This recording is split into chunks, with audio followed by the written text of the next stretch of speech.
diferentes ciudades del país. Señor Vicefiscal. Muy buenos días para todas y para todos. Queríamos compartir con ustedes un resultado muy importante en el día de hoy de la Fiscalía y del Ministerio de Hacienda y sus agencias.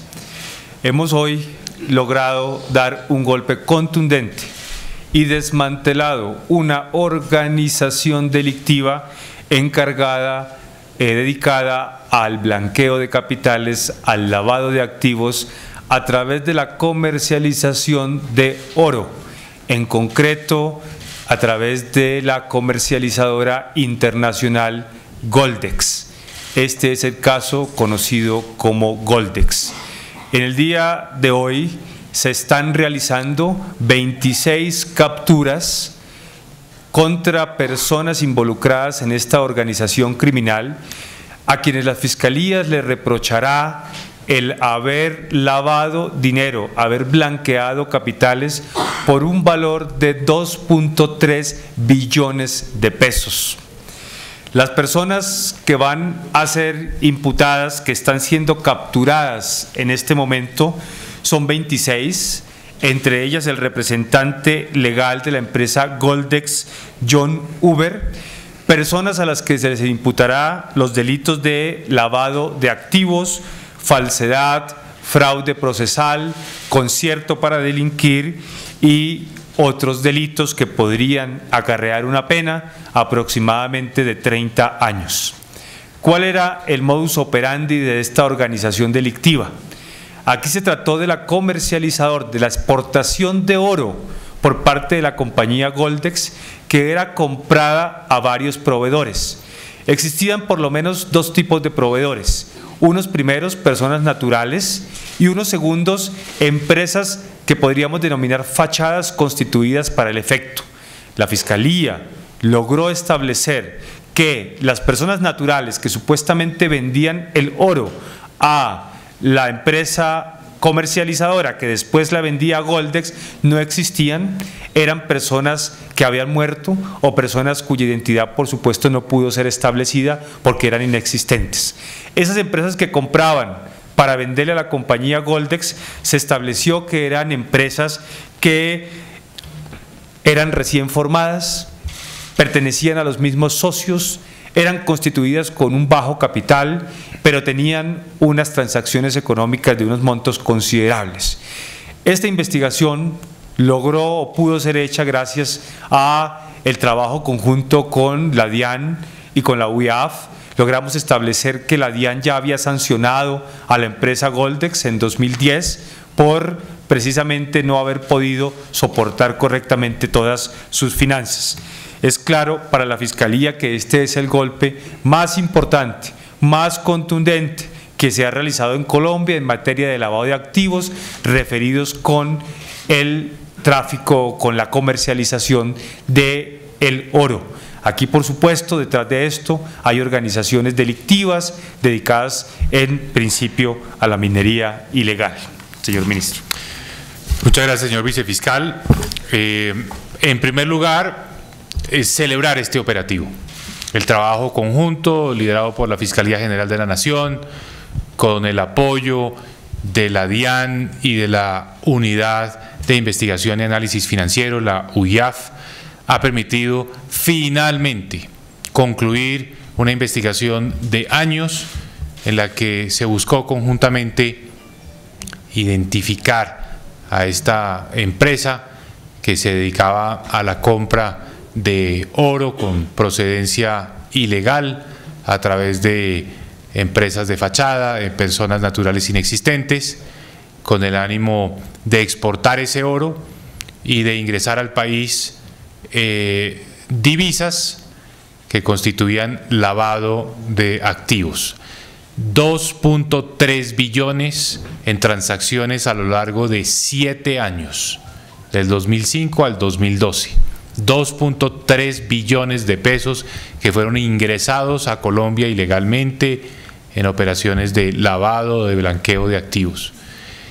El país desde hace mucho tiempo sabe que la minería ilegal y el lavado de activos son una fuente de financiamiento de las organizaciones criminales y por eso es tan importante que de la misma manera como se ha combatido efectivamente el narcotráfico, tengamos ya los primeros golpes para combatir esta otra forma de financiamiento del terrorismo en nuestro país.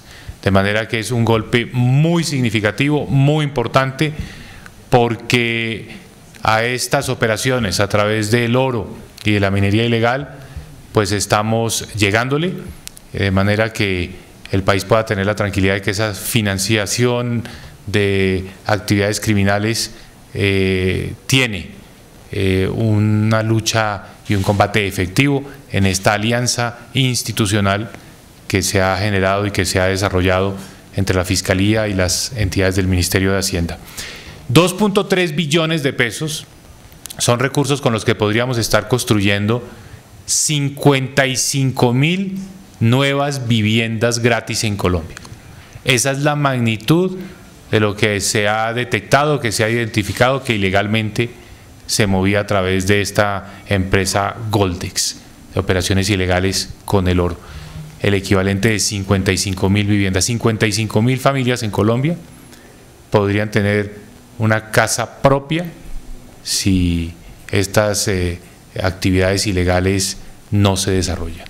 Es decir, si pudiéramos tener esos recursos para la construcción de un país próspero, de un país equitativo y no para el financiamiento de actividades como las que se desarrollaban a través de este lavado de activos. Esa es la importancia que tiene esta lucha frontal contra el lavado de activos y particularmente este anuncio del día de hoy contra operativos que involucran la minería ilegal y en particular la minería del oro. De manera que celebrar ese trabajo conjunto entre las entidades y por supuesto felicitar a todas las personas que han participado en los operativos y el apoyo que se ha dado también, reconocerlo del Ejército Nacional en este trabajo en los últimos años. Mauricio Beltrán del noticiero CMI. Vicefiscal, se logró evidenciar que esta empresa Goldex, o por lo menos los representantes legales, tuvieron algún nexo con grupos armados ilegales o por lo menos con jefes de paramilitares, teniendo en cuenta que se venía presentando desde 2005 estas investigaciones, y para el ministro, ¿se logró evidenciar también evasión de impuestos? Bueno, lo primero, es clara en esta hipótesis para la Fiscalía que ese nexo aún no está establecido. Sin embargo, sí llama mucho la atención, y en eso seguimos trabajando, en que parte de ese oro que era comprado por esa comercializadora internacional evidentemente tiene que provenir de actividades ilegales. Y tiene que provenir de actividades ilegales por cuanto no hay los soportes y las justificaciones suficientes para determinar que se trataba de una operación de minería legal. Por lo tanto, aquí seguramente hay detrás de todo esto el financiamiento de organizaciones delincuenciales que habrían recibido dinero por ese oro que luego era exportado.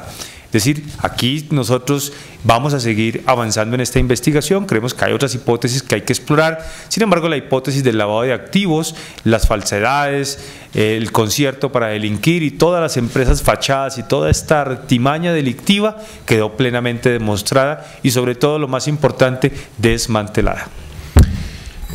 Con respecto a la evasión de impuestos, hay que advertir que el caso se inició precisamente porque la DIAN identificó que esta compañía Goldex, en la declaración de la vigencia del año 2010, tenía inconsistencias en la información con respecto a los proveedores, no tenía los soportes contables adecuados y se impusieron unas multas precisamente en consideración a esas digamos, a ese comportamiento que se identificó por parte de la DIAN, y ese elemento sirvió de, digamos, piedra angular para iniciar todas las investigaciones que concluyen con el operativo que ha señalado el señor vicefiscal. De manera que todo comenzó precisamente como una investigación por evasión de impuestos y por información inconsistente presentada por esta compañía Goldex en el año 2010. Florencio Sánchez del canal RCN. Señor vicefiscal, buenos días. ¿Quiénes eran los cabecillas de esta red y hubo participación de la DEA o alguna otra autoridad de Estados Unidos o de otros países? El representante legal de la empresa Goldex es, por supuesto, y su familia y algunos miembros de su núcleo familiar son los principales responsables o quienes van a ser llamados por la Fiscalía a responder por estos delitos. Sin embargo, hay una serie de personas que fungían como representantes legales, como socios incluso de esta misma empresa, de esas empresas fachada. Nosotros nos dimos cuenta que se habían constituido una serie de empresas a lo largo de todo el país con los mismos socios que tenían nombres diferentes pero que tenían el mismo objetivo, y era precisamente comprar oro a personas naturales para luego vendérselas a el representante legal de la empresa Goldex. Por eso van a ser también judicializadas todas las personas que intervinieron. Esto es una clara actividad de concierto para delinquir. Aquí hay unas personas que se pusieron de acuerdo de forma permanente para cometer delitos, y es una operación realizada sin la participación de agencias internacionales. Juan Carlos Giraldo, de Red Más Noticias. Buenos días, doctor Perdomo. Frente a la investigación y la información que tengan pues de otras entidades, ¿hay alguna, digamos, indicio sobre la participación de otras empresas que trabajan con oro en este mismo tipo de actos delictivos? Como decía el señor ministro, es de resaltar que es la primera vez que se hace un operativo y se imputan cargos por una operación de lavado relacionada con el oro en Colombia. Y no estamos hablando de una empresa menor o de una operación menor, estamos hablando de una operación enorme, una operación grande que, como decía el señor ministro, al denotar 2.3 billones de pesos lavados, pues ustedes, y con las cifras y con los ejemplos que ponía el ministro, ustedes se dan cuenta de las magnitudes de lo que se trata esto. En nuestra nueva estrategia de investigación de la Fiscalía no queremos seguir investigando los hechos de minería ilegal aislados, sino que queremos llegar precisamente a los hechos donde encontremos organizaciones delictivas que estén aprovechándose del negocio de la minería ilegal para cometer otro tipo de delitos. Y sí, estamos trabajando en otras hipótesis también con otros, o con la comercialización de otros minerales, porque hemos detectado que esa es una de las formas como se está hoy avanzando en la criminalidad económica en Colombia. Guillermo Gómez, de Noticias 1. Vicefiscal, ¿en qué ciudades fueron las capturas? Se están realizando principalmente en la ciudad de Medellín. Bueno, y para finalizar, Javier Barragán, de la FM. 30 años de pena más o menos. Esa es la básica de Eso es lo que usted siempre pregunta, ¿no? No, yo no. Venga, no. Bueno, sí, está bien. Bueno, vicefiscal, frente al tema, usted advierte que se están investigando delitos como el de lavado de activos. ¿De dónde viene ese dinero? ¿De actividades del narcotráfico? ¿De grupos al margen de la ley? ¿De dónde viene ese dinero? La hipótesis principal es que esto se trata de dinero o de oro proveniente de minería ilegal que puede estar siendo realizada por organizaciones delincuenciales. ¿Aparte? Sí, o sea, ajá. Pero si me permite, antes de que cambien de tema, para un comentario final, resaltando la importancia de este operativo, porque como señalaba el señor vicefiscal, nosotros hemos tenido muchos operativos en el país, sobre todo por la fuerza pública contra la minería ilegal, pero enfocada directamente en el sitio de producción, donde está el pequeño minero, donde están las personas, digamos, que se dedican a la extracción. Pero fíjense que es mucho más importante este tipo de operativos enfocados a los comercializadores. Desde hace mucho tiempo en el país se venía pidiendo la necesidad de enfrentar la lucha contra la minería ilegal, no hacia el pequeño minero, sino más bien hacia estas grandes organizaciones que son las que comercializan ese oro ilegal.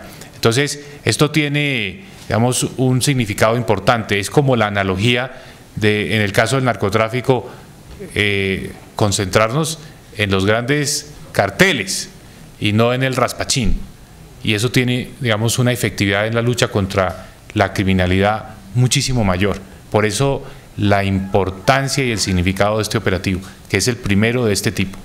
Está claro para la Fiscalía que la señora Hurtado se encuentra en una situación migratoria irregular en Panamá. Ella no goza de ninguna protección judicial ni por el derecho internacional ni por el derecho panameño. Es más, ustedes saben que la Fiscalía General de la Nación solicitó la prohibición de expedición de un nuevo pasaporte. Ella en este momento no cuenta con pasaportes. Nosotros ya hemos solicitado 2 veces la extradición a el gobierno de Panamá, las 2 veces nos ha sido negada. Nosotros, por intermedio de la Corte Suprema de Justicia, que es la autoridad encargada de este procedimiento por ser frente a la autoridad que está llevando en este momento el juicio contra la señora Hurtado, vamos a insistir en la reiteración de la solicitud de extradición. Creemos que los elementos y los requisitos jurídicos para obtenerla se encuentran plenamente dados, solo reclamamos que esto se concrete en la voluntad política de hacerlo efectivo.